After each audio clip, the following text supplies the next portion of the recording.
Bismillahirrahmanirrahim. Assalamualaikum warahmatullahi wabarakatuh. Perkenalkan, nama saya Muhammad Sarul dari Fakultas Agama Islam, Program Studi Komunikasi dan Penyiaran Islam, kelas reguler 2C.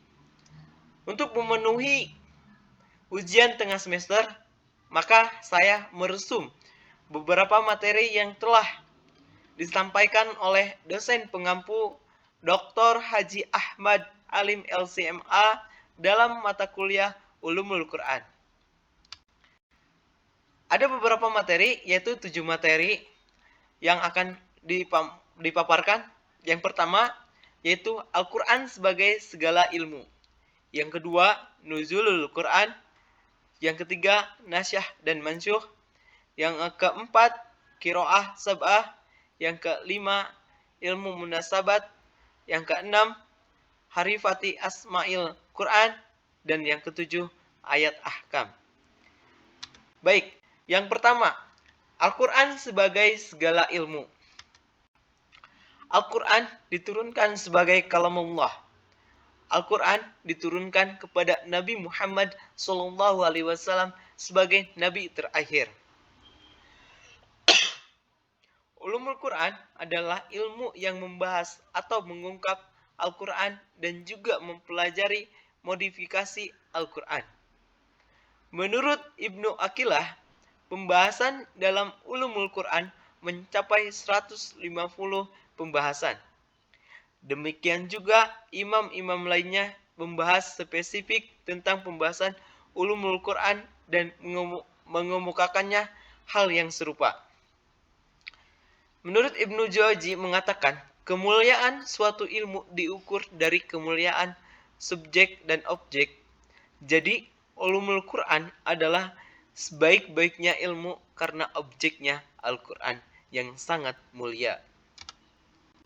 Kita mempelajari Ulumul Quran mulai dari asbabun nuzul hingga dapat menafsirkan Al-Quran. Menafsirkan Al-Quran tanpa ilmu Ulumul Quran dikhawatirkan akan melenceng atau menyesatkan.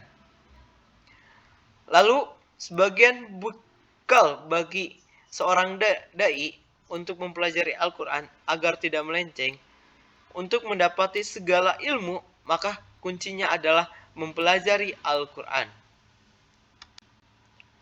Sejarah kodifikasi. Yang pertama adalah generasi emas. Nah, generasi ini adalah generasi pertama. Generasi ini ada pada zaman Rasulullah SAW dan sahabat. Ketika memahami, mereka merujuk langsung pada sumbernya, yaitu Al-Quran dan Rasulullah SAW. Al-Quran diturunkan dengan bahasa Arab. Ketika dibacakan, mereka paham.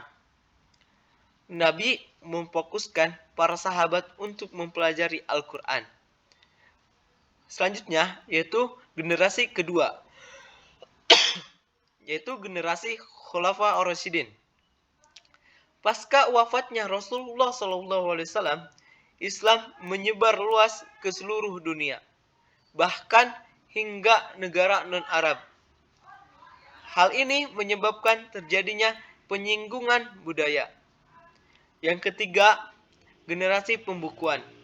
Al-Quran bisa dibaca dengan 7 qiraah. Dan selanjutnya, qiraah ini dibukukan seiring berjalannya dakwah. Pembukuan berlanjut dengan proses yang panjang hingga semakin sempurna. Lalu ada kitab Al-Mursyid yang membahas Ulumul Quran. Berlanjut kepada generasi modern sampai sekarang. Para ulama meringkas atau syara guna memudahkan pencari ilmu untuk memahami kemajuan Ulumul Quran. Sehingga pelajar atau kita sebagai mahasiswa dengan mudah mengkaji dan mengembangkannya. Materi yang kedua yaitu Nuzulul Quran. Hikmah diturunkannya Al-Quran. Terdapat dua bentuk keperluan yang dibutuhkan oleh Rasulullah SAW akan turunnya Al-Quran secara berangsur-angsur. Yang pertama, untuk memantapkan dan memperteguh hati beliau. Karena setiap peristiwa yang beliau alami selalu disusul dengan turunnya Al-Quran. Yang kedua, agar Al-Quran mudah dihafal. Nah, menurut Muhammad Bakir Hakim, terdapat beberapa tanda bukti kebesaran Al-Quran yang dapat kita ketahui melalui proses turunnya secara bertahap.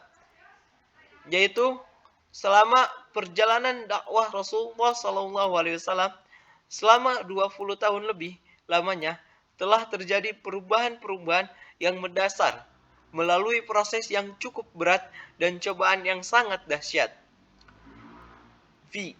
Al-Quran diturunkan secara bertahap. Kemudian Rasulullah SAW memberikan semangat dan membantu Rasulullah SAW secara batiniah bagi keberlanjutan proses dakwah Rasulullah SAW. Turunnya Al-Quran secara totalitas, secara keseluruhan oleh Allah dari Lauhil Mahfuz ke Baitul Izzah dan diturunkannya itu pada Lailatul Qadar pada bulan Ramadan. Adapun kedua dalam artian nuzul al-mubarak yaitu diturunkannya dari langit dunia di Baitul Izzah ke bumi secara terperinci dan secara terpisah sesuai dengan kebutuhannya. Peristiwa kedua tersebut terjadi selama kurang lebih 23 tahun.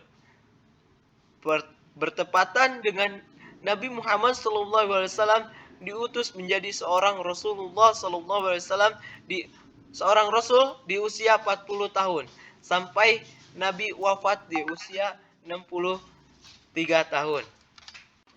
Asbabul Quran, asbabun nuzul adalah suatu kejadian yang menyebabkan turunnya satu atau beberapa ayat atau suatu peristiwa yang dapat dijadikan petunjuk hukum berkenaan dengan turunnya suatu ayat.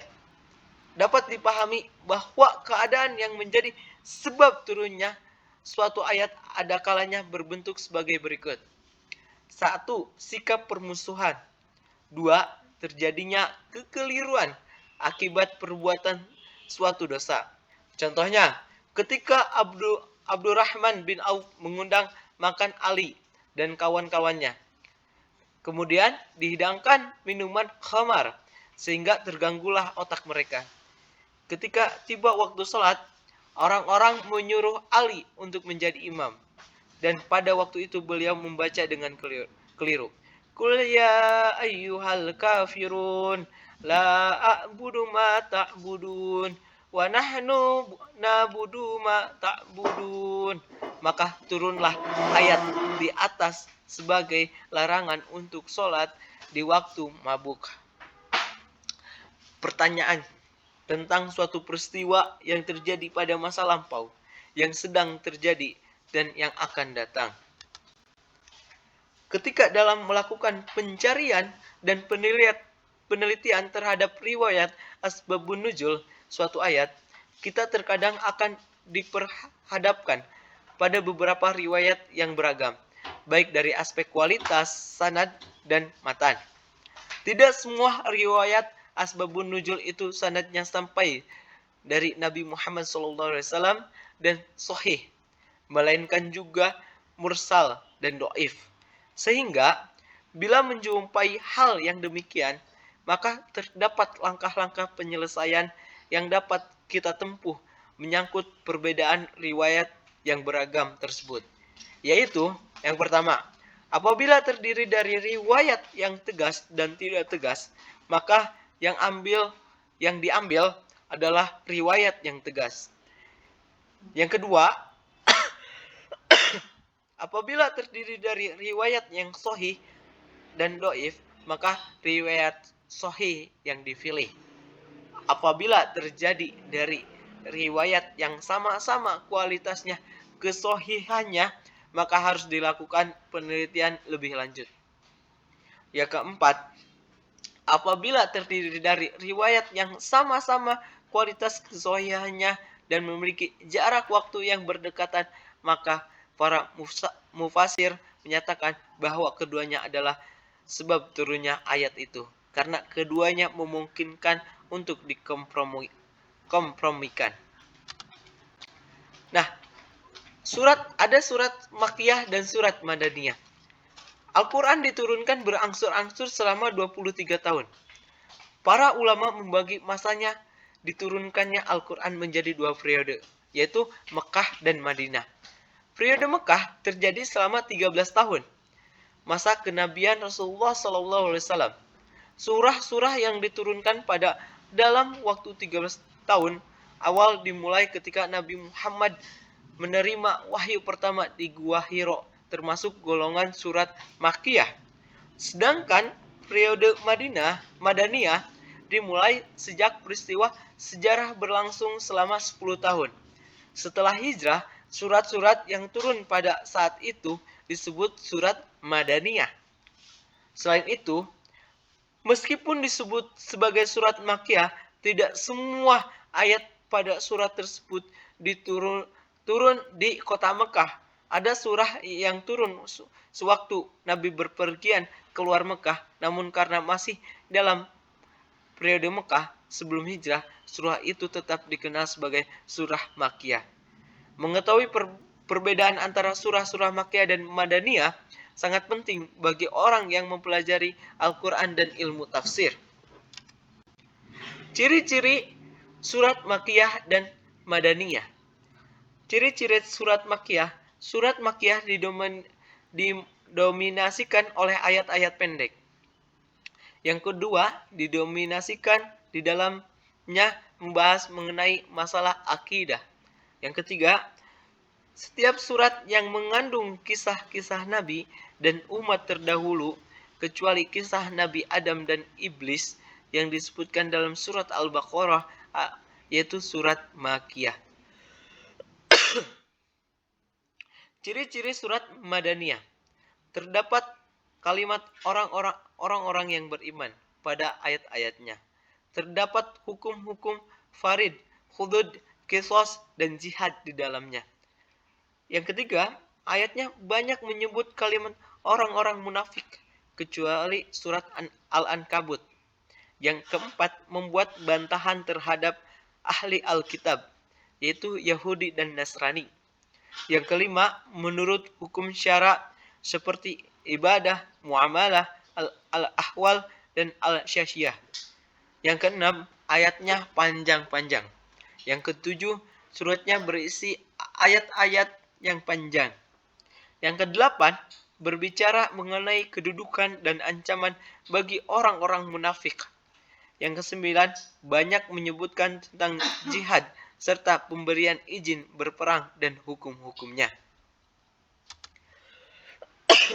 Oke, kita memasuki materi yang ketiga, yaitu materi nasah dan mansuh. Definisi dan ruang lingkup nasah. Nasah secara bahasa memiliki makna al-izalah, yang artinya menghilangkan atau memindahkan. Jadi nasah itu adalah mengganti suatu hukum lama dengan hukum baru, dengan koridor hitobi, syar'i, baik sifatnya perintah ataupun larangan.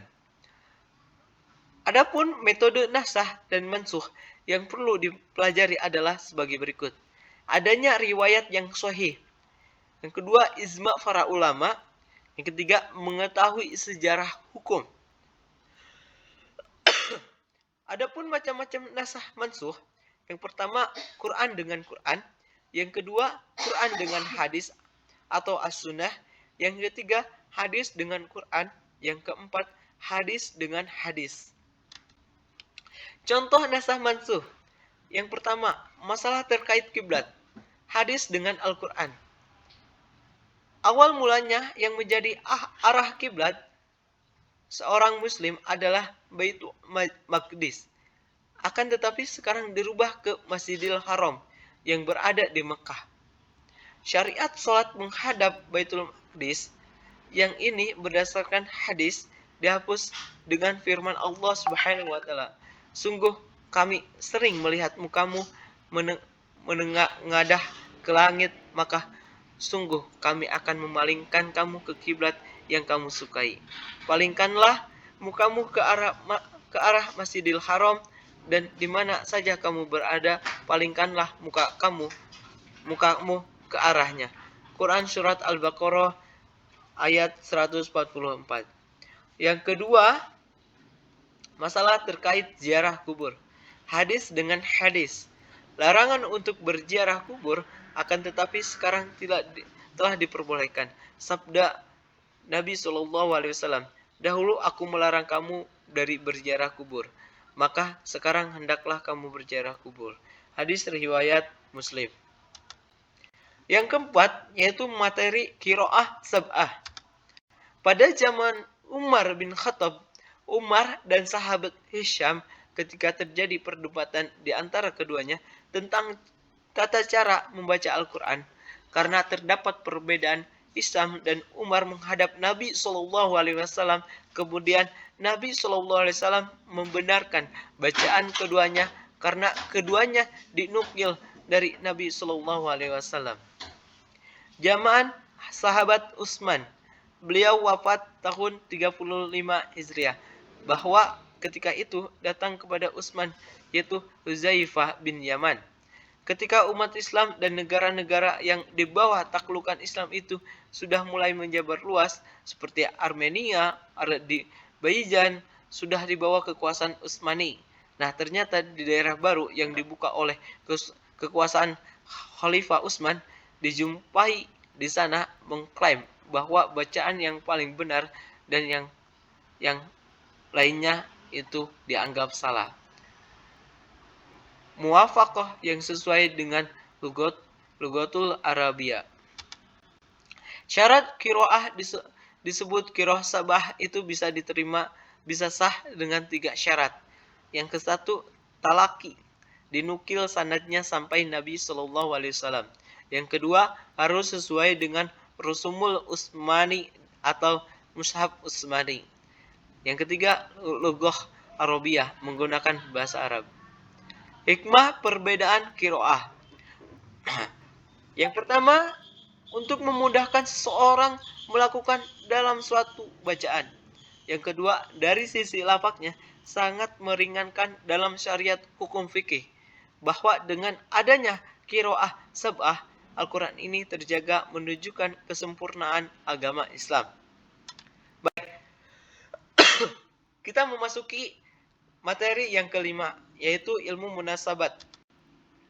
Munasabat itu bertujuan untuk mengetahui kolerasi antara salah satu surah dengan surah lain. Al-Quran disajikan di dalam satu kesatuan yang utuh, sehingga tidak dapat terpisahkan. Munasabat itu memiliki arti seperti nasab yang dimiliki makna berdekatan. Jadi antara satu dengan lainnya itu merupakan satu kesatuan yang utuh. Nah, ilmu munasabat itu artinya ilmu yang secara khusus untuk mengkaji kolerasi antara ayat satu dengan ayat lain, ataupun satu surah dengan surah lain, sehingga tersusun rapih antar maknanya. Contohnya dalam surah Al-Isra dengan surah Al-Kahf. Kedua surah tersebut urutannya berdampingan, sehingga pada awal kedua surah tersebut memiliki keterkaitan, yaitu jika dalam surah Al-Isra itu diawali dengan kalimat tasbih, sedangkan dalam surah Al-Kahf itu diawali dengan kalimat tahmid. Yang keenam, harifati asma'il Quran. Materi keenam, nama-nama lain dari Al-Quran. Nah, Al-Quran memiliki banyak nama dan nama-nama itu disebut langsung di dalam Al-Quran. Di antara nama itu ada nama Al-Quran, Al-Kitab, Al-Furqan. Yang paling populer atau masyhur adalah nama Al-Quran atau Al-Kitab. Sebagian para ulama tafsir menghitungnya ada sampai 90 nama Al-Quran. Nama-nama yang begitu banyak sebutannya dalam Al-Quran menunjukkan kesempurnaannya Al-Quran itu sendiri. Karena sifat dan nama Al-Quran ini sangat banyak dan menunjukkan semua itu adalah sebagai kesempurnaan Al-Quran.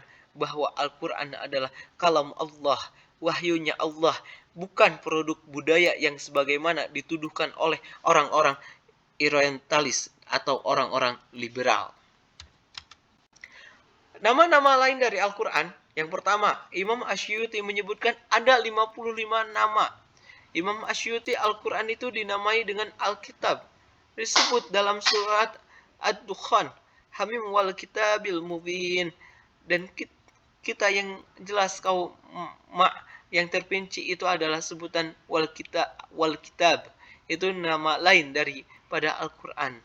Artinya demi kitab. Demikian juga Al-Quran dinamakan Al-Quran dalam surah Al-Waqiah ayat 77 yang artinya sesungguhnya ia adalah Al-Quran yang mulia. Maksudnya ialah dijelaskan bahwa Al-Quran itu memiliki beberapa makna. Bahkan nama Al-Quran sendiri di dalam Al-Quran, sebutan Al-Quran dengan Al-Quran itu ada 43 tempat dalam Al-Quran dan diulang-ulang oleh Allah Subhanahu wa taala. Nama lain dari Al-Quran adalah Kalamullah. Dijelaskan dalam surat At-Taubah ayat 6. Disebut Kalamullah, firman daripada Allah dan ucapan dari Allah. Yang keempat adalah Nur. Al-Quran disebut Nur, artinya cahaya.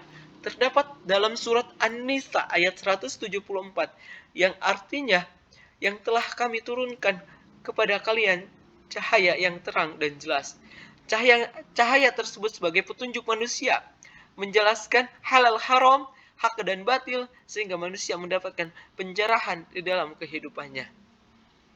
Kelima adalah Hudan warahmah lil mu'minin, yaitu sebagai petunjuk dan rahmat bagi orang-orang yang beriman. Isi Al-Quran ialah petunjuk jalannya hak kebenaran bagi manusia dan memberikan rahmat untuk seluruh alam. Furqan sebagai pembeda disebut sebagai Al-Furqan. Allah berfirman, "Nazalal furqana 'alal abdi." Ya, yang artinya Allah menurunkan Al-Quran kepada hambanya, yaitu Nabi Muhammad SAW. Yang ketujuh, Ashifa, yang artinya obat, terapi bagi manusia. Allah menurunkan Al-Quran itu sebagai ashifa untuk obat, baik obat fisik ataupun obat metafisik, obat jasmani maupun rohani. Yang kedelapan, Mauizah.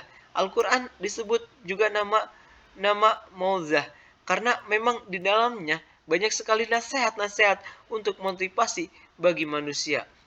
Yang kesembilan adalah Zikron, sebagai zikir atau peringatan kemuliaan yang diberkahi yang telah diturunkan. Kesepuluh Alian, yang artinya luhur. Sesungguhnya Alkitab di sisi kamilah sungguh luhur. Yang ke-11, hikmah, terdapat dalam surat Al-Qamar. Al-Quran sebagai hikmah karena di dalamnya banyak sekali hikmah. Banyak juga ada yang panduan-panduan hukum, garis pandu dan petunjuk bagi manusia. Yang ke-12, hakim, merupakan sebagai hakim urusan manusia. Yang ke-13, mulaimin, yang berarti saksi, penyempurnaan kitab-kitab para nabi dan rasul terlebih dahulu dan juga sebagai saksi umat-umat terdahulu. Yang ke-14, Al-Habi, artinya talinya Allah, sebagai pengingat antara manusia dengan robeknya. Barang siapa yang berpegang teguh pada tali Allah, maka dia tidak akan jatuh dan tidak akan tersesat. Yang ke-15 adalah Sirat, merupakan jalan yang lurus. Yang ke-16, Qayyim, disebut dalam surat Al-Kahfi, yaitu sebagai Qayyim bagi manusia. Yang ke-17, Qaulan wafsalan, yang artinya firman dari rincian karena semua urusan dirinci dalam Al-Quran. Yang ke-18, Nauban Azim, yang artinya berita yang agung. Yang ke-19, Sanut Hadis, yaitu jangan yang hasan, artinya berita yang paling bagus sebagai pedoman bagi manusia. Yang ke-20, Tanzil, artinya diturunkan. Al-Quran diturunkan bukan diproduksi di bumi dan bukan produk budaya. Bahwasanya Al-Quran itu wahyu Allah. Yang ke-21 adalah ruh, artinya jiwa. Allah menurunkan Al-Quran sebagai jiwa jika hidup ingin ruhnya tidak seperti zombie, robot, bahkan mekanik. Maka Quran kan hidup bagi manusia sebagai mawa bagi manusia yang menghidupkan hati. Yang ke-22, wahyan atau wahyu, peringatan kepada manusia dengan wahyu. 23, Arabian, Quran yang berbahasa Arab, bahasa wahyu yang wajib dipelajari seorang muslim, tujuannya untuk mengerti firman Allah dan artinya dan maksudnya, juga merupakan bahasa yang paling sempurna. Yang ke-24, basyair atau basyirah, yang artinya petunjuk, penglihatan yang akan melihatkan bagi manusia jalan yang benar dan mana jalan yang tidak benar, dan jelas bagi orang yang mau berpegang teguh kepada Al-Quran. Yang ke-25, bayan, artinya penjelas bagi manusia, titik segala sesuatu telah dijelaskan semua di dalam Al-Quran. Yang ke-26, ilman atau ilmu, sebagai ilmu pengetahuan manusia, titik sifat ilmu adalah ilmiah. Yang ke-27, al-haq, yang artinya benar. Sesungguhnya ini adalah kisah-kisah yang hak dalam Al-Quran. Informasi yang datang dalam Al-Quran semuanya benar. Yang ke-28, hadian, sebagai petunjuk-petunjuk. 29, azaban, sebagai berita yang sangat menakjubkan. Salah satunya, ketika jin dibacakan Al-Quran, maka jin tersebut merasa takjub ketika jin tersebut pertama kali mendengarkan bacaan Quran. Ke-30, tazkirah, sebagai peringatan. Nah, selanjutnya yang ke-31, ulwatul utsqa, artinya sebagai tali yang kuat. Selanjutnya 32, sidqon atau sidik, yang artinya benar, berita yang benar serta jujur. Yang ke-33, adil atau adil, bahwasanya Al-Quran menggambarkan keadilan, tidak ada kezaliman. Yang ke-34, amarullah, yang berartinya urusan Allah. Yang ke-35, munadi, artinya panggilan bagi manusia untuk mengerjakan kebaikan. Yang ke-36, busyra, artinya petunjuk dan kabar gembira bagi orang-orang yang bertakwa. Yang ke-37, nazirah, artinya peringatan bagi orang-orang yang menyimpang, orang-orang yang munafik serta kufur, untuk kembali ke jalan yang lurus dan benar. Yang ke-38, aziz, yang berarti kita bilang mulia dan agung. Yang ke-39, khusus, sebagai ahsanul khusus, yang artinya sebaik-baiknya cerita umat-umat terdahulu. Yang ke-40, mukarramah, yang artinya kitab yang mulia. Yang ke-41, marfu'ah, kitab yang ditinggikan. Yang ke-42, mutahharah, adalah kitab yang disucikan. Baik, materi yang terakhir adalah ayat ahkam. Ayat ahkam adalah ayat yang di dalamnya berbicara mengenai hukum-hukum syar'i yang bersifat amali, seperti perintah atau larangan, halal atau haramnya, jual beli, riba, khamar, zina, tayamum, atau apapun yang berkaitan dengan sifat syar'i, baik sifatnya ibadah atau muamalah.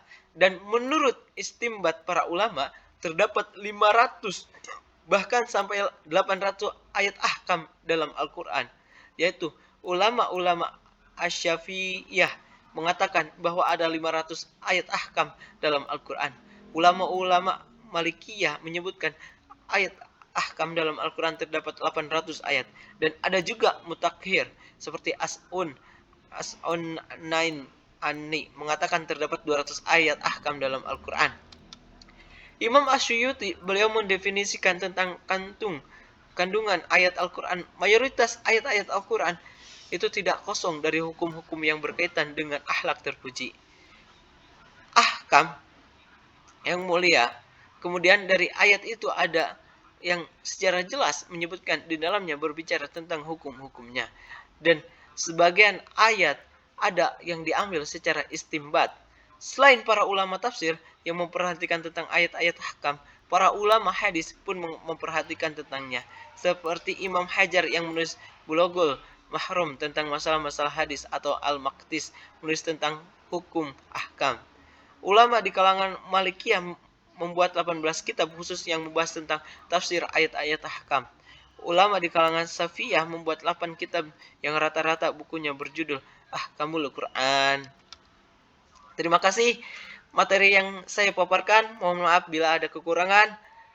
Wassalamualaikum warahmatullahi wabarakatuh.